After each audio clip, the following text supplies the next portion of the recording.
ایک خاتون پوچھتی ہیں کہ دمے کی شدید مستقل مریضہ ہوں، کیا میں روزے کی حالت میں انہیلر استعمال کر سکتی ہوں؟ کر لیں میری بہن، اگر انہیلر سے ہی کام چلتا نا تو کر لیا کریں، روزہ بھی رکھ لیں اور یہ بھی استعمال کریں۔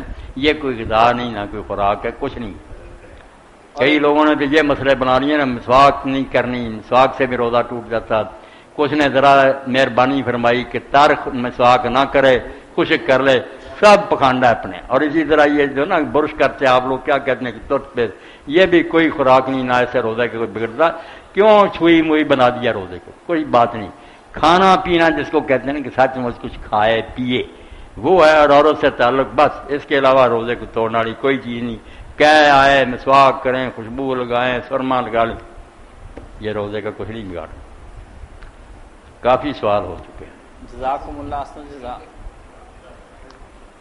باقی وہ بچی نے معافی کے بارے میں کہا تھا نا، اس بارے میں ایک بات ذہن میں آ گئی، چلو یاد بھی ہے کہ آپ جانتے ہیں کہ رمضان مبارک جا رہا، تو رسول کریم علیہ السلام کا ہجرت کا جو سال تھا نا، وہ 57 تھا، یعنی 60 پورے ہونے میں 3 سال رہتے تھے۔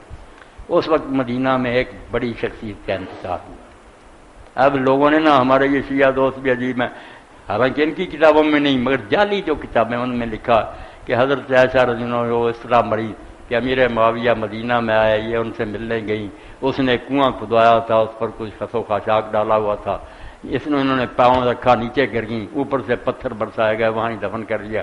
بکواس کی انتہا ہے، اس میں رائی برابر سچائی نہیں۔ وہ اپنی موت ہوئی۔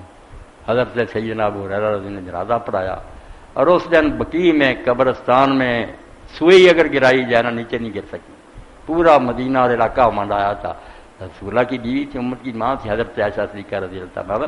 تو 17 رمضان تھی جو تاریخ آ رہی ہے نا، 17 اس دن فوت ہوئی۔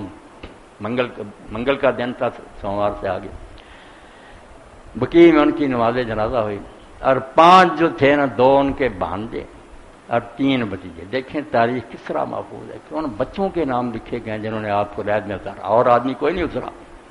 2 بھانجے اترے، عبداللہ عروہ جو حضرت زبیر کے بیٹے تھے، ان کی بڑی بہن اسماء کے بچے تھے، تو 2 یہ تھے، اور 3 ان کے بھتیجے تھے، جو محمد بن ابی بکر تھا، 2 اس کے بیٹے قاسم اور عبداللہ، اور ادھر بھی جو ہے نا دوسرا عبد الرحمن بن ابی بکر، اس کا ایک بیٹا، اس کا نام عبداللہ تھا۔ یہ 5 تھے۔ اور یہاں عورت کے بارے میں اسلام جو ہے نا کتنا غیر میں، اس کا بھی خیال کریں کہ جب حضرت زینب فوت ہوئی نا، ان سے پہلے وہ 20 ہجری میں فوت ہوئی تھی، حضرت عمر کا زمانہ تھا، تو حضرت عمر رضی اللہ عنہ کا بڑا یہ شوق تھا کہ میں حضرت زینب کو لید میں اتاروں، میں بھی ان لوگوں میں ہوں جو اپنی ماں کو لید میں اتارے، خلیفہ تھے وقت کی، مگر پیغام بھیجا رسول اللہ کی بیویوں کے پاس جو زندہ تھیں کہ امت کی مائیں بتائیں کہ کیا میں یہ کام کر سکتا ہوں؟ تو انہوں نے یہ کہا کہ نہیں، زینب کو لید میں صرف وہ اتار سکتے ہیں جو زندگی میں انہیں ننگا منہ دیکھ سکتے، ان کے بھتیجے باندھے، دوسرا نہیں۔ تو حضرت عمر رضی اللہ عنہ کا بالکل انہوں نے سچ کہا، بالکل ٹھیک ہے، خلیفہ ہوتے اپنی خاص جو انہیں چھوڑ دی۔ اس لیے جو چیز لوگ چاہے بکتے پھرے، عورت جو ہے نا اس کی عزت ہے اسلام سے، یہ کھلونا نہیں کہ لوگ اس کو جہاں جی چاہے استعمال کرتے پھرے۔ ان بدماشوں نے ترقی کے نام پر عورت کی یہ بے قدری کی ہے، دکانوں پر کھڑی کر دی ہے، اشتہار پر بنائی ہوئی ہے، ان کا کام ہی نہیں چلتا ہے کہ عورت بیچاری کو خراب کیے بغیر۔ اسلام میں اگر عزت کی ہے تو اس کو الٹا بدنام کر۔ تو حضرت عمر نے پھر مانا کہ اگر ازواج بالکل وہ ٹھیک کہتی ہیں۔